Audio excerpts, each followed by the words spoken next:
New ইয়র্কের Chicago শহরের এমন একটা কারখানা থেকে যেখানে নারীরা তাদের কর্মঘণ্টা কমানোর জন্য 8 ঘন্টা কর্মদিবসের জন্য সমকাজে সমমজুরির জন্য ন্যায্য দাবির জন্য এবং তাদের যে নারীকে মানুষ হিসেবে পরিচয় পাওয়ার জন্য তাদের যে লড়াই সংগ্রাম, তারা যে রাজপথে নেমেছিল এবং তাদের ন্যায্য দাবির জন্য তারা তাদের জীবন পর্যন্ত বিসর্জন দিয়েছিল, তাদের সেই সংগ্রামের ফসল কিন্তু আমাদের আজকের এই নারী দিবস। সেই নারী দিবসে যখন নারীরা রাস্তায় রক্তে রঞ্জিত হয়েছিলেন, তাদের আশা ছিল তাদের কর্মঘণ্টা হবে 8 ঘন্টা।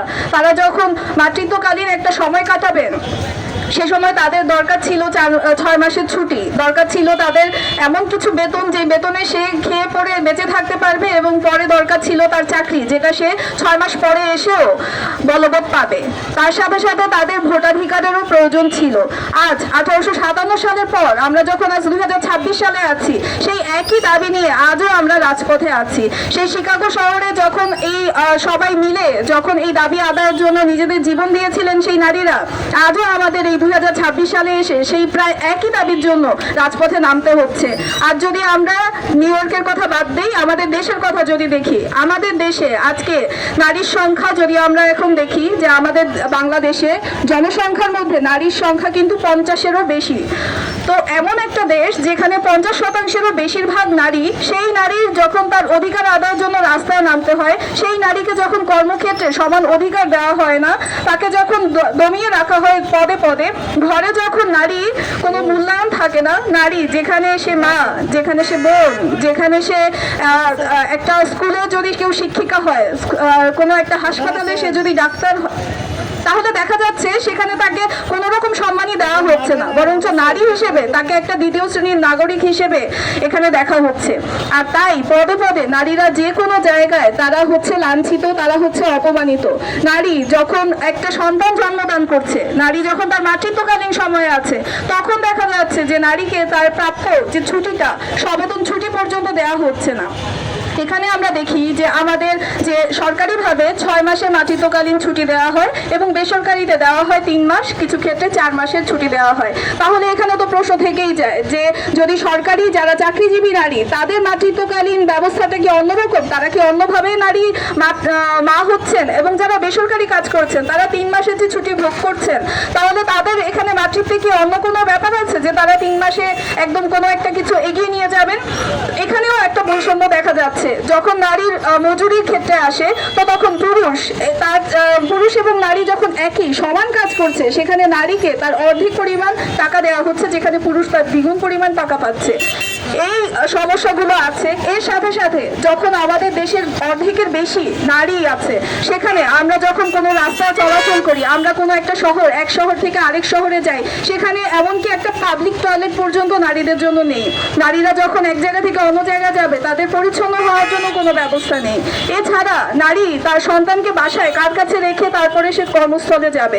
আমাদের বাংলাদেশে 64টা জেলার মধ্যে যে কয়েকটা নামে মাত্র ডে কেয়ার সেন্টার আছে, সেই ডে কেয়ার সেন্টারে নিজের বাচ্চাকে রেখে কোনো মা, কোনো নারী নিরাপদে তার নিজের কর্মস্থলে যেতে পারবে না। সেখানে এমন কোনো সুযোগই নেই, সে তার সন্তানকে বিকশিত হওয়ার কোনো জায়গাই সেই ডে কেয়ার সেন্টারে দিতে পারে না। তাহলে ডে কেয়ার সেন্টারের মতো কিছু জায়গা যেখানে নামমাত্র সরকার তৈরি করে রেখেছে, সেখানেও নারী তার সন্তানকে রেখে নিরাপদে কিন্তু যেতে পারছে না। এছাড়াও দেখা যাচ্ছে নারী যখন যানবাহন চলাচল করছে, যখন তার ছুটি হচ্ছে, যখন তার রাত 8টার পরে আরেকটু সময় বেড়ে যাচ্ছে, তখন একজন নারী তার পক্ষে একটা গণপরিবহন ব্যবহার করাও ঝুঁকির মধ্যে তিনি পড়ে যাচ্ছেন। তিনি গণপরিবহনে ধর্ষিত হচ্ছেন, লাঞ্ছিত হচ্ছেন, নির্যাতনের শিকার হচ্ছেন। তার জন্য কোনো রাস্তা কখনোই নিরাপদ ছিল না, এখনো পর্যন্ত নিরাপদ না। দিকে দিকে নারী তার এই হেনস্থা, তার এই অবমান, লাঞ্ছনা, গঞ্জনা সহ্য করে দিনের পর দিন কাটাচ্ছে। এটা প্রতি বছরের এই নারী দিবস আমাদেরকে এসে এই কথাই বলে যায় যে নারী দিবস শুধু এখন একটা দিবসের মতো হয়ে গেছে। অন্যান্য দিবসগুলো আমরা যেমন পালন করি, নারী দিবসও এখন এমনই একটা দিবস হয়ে গেছে যা শুধু নামমাত্র পালন করা। আন্তর্জাতিক নারী দিবস, এটাকে তাই একটা সম্মান দেখানো। কিন্তু এই নারী দিবসের পেছনের যে কাহিনী, নারীদের জীবন দান করার জন্য যা যা অবদান ছিল, যা যা তাদের প্রয়োজন ছিল, আমরা কি সেগুলো বাস্তবায়ন করতে পেরেছি? আমরা কি আমাদের দেশে এই একটা জিনিসও ঠিকঠাক মতো একটা জিনিস তৈরি করে দিতে পেরেছি নারীর জন্য, যে নারী তার কোনো একটা জায়গায় সে স্বাধীনভাবে বিচরণ করতে পারছে। আজকে 7 বছরের শিশু ইরা যেভাবে সে ধর্ষিত হলো পারিবারিক কলহের জের ধরে, এর দায়ভার কে নেবে? এই যে আমাদের দেশে একটার পর একটা এমন সব ঘটনা ঘটে যাচ্ছে যেগুলো সাধারণ মানুষ চিন্তাও করতে পারে না, এই দায়ভার তাহলে কে নেবে? এই নারী দিবসের তাহলে আর মূল্যায়নটা কি থাকলো, যেখানে নারী শিশু তারা কেউই সুরক্ষিত না, এমনকি বৃদ্ধ থেকে শুরু করে একদম শিশু পর্যন্ত কেউই তার কোনো জায়গায়, এমনকি সে তার নিজের বাসাতেও নিরাপদ থাকে না। এবং আমাদের যে শুধু সমতলই না, যখন আমরা দেখছি যে আমাদের যে ক্ষুদ্র নৃগোষ্ঠী আছে তারাও আমাদের এই যে লাঞ্ছনা, গঞ্জনা, নির্যাতন, নিপীড়ন এবং ধর্ষণের বাইরে কিন্তু থাকছে না, তাহলে নারী দিবসের মর্যাদা কোথায় থাকলো? নারীদের মূল্যায়ন কোথায় থাকলো? এই সব কিছুই কি একটু ভেবে দেখার বিষয় না? গতকাল আমাদের মহামান্য প্রধানমন্ত্রী তিনি নারী দিবস উপলক্ষে একটা বাণী দিয়েছেন, সেখানে তিনি প্রতিশ্রুতি দিয়েছেন, তিনি বলেছেন যে নারীদেরকে কর্মসংস্থানে সমান অধিকার দিতে হবে, সমকাজে সমমজুরির কথা তিনি বলেছেন। তিনি বলেছেন যে স্নাতকোত্তর পর্যন্ত নারী শিক্ষার্থীদেরকে বিনামূল্যে পড়াশোনা করানো হবে, এই সব কিছুই করা হবে, তিনি এটা অঙ্গীকার করেছেন। কিন্তু তিনি যে অঙ্গীকারটা করলেন, এখন এই অঙ্গীকারের বাস্তবায়ন কবে হবে? এই অঙ্গীকারের বাস্তবায়ন কি বলার সাথে সাথেই হয়ে যাবে? যদি একটা রাষ্ট্র কাঠামোই সম্পূর্ণভাবে পরিবর্তন করা না যায়, তাহলে মহামান্য প্রধানমন্ত্রী তিনি যে বাণীটা দিয়েছেন সেটা তো সেই আশাই থেকে যাবে, যে আশা আমরা যুগের পর যুগ ধরে বপন করে যাচ্ছি নিজেদের মনে, কিন্তু তার কোনো প্রতিফলন আমরা দেখতে পাচ্ছি না। তো আজ আমরা বরাবরের মতো সমাজতান্ত্রিক মহিলা ফোরাম নারায়ণগঞ্জ জেলার পক্ষ থেকে আমরা এই মানববন্ধন করছি, আন্তর্জাতিক নারী দিবস পালন করছি, এবং তার সাথে সাথে আমাদের যে দাবিগুলো, সেই দাবিগুলো নিয়ে আজ আমরা মাঠে নেমেছি।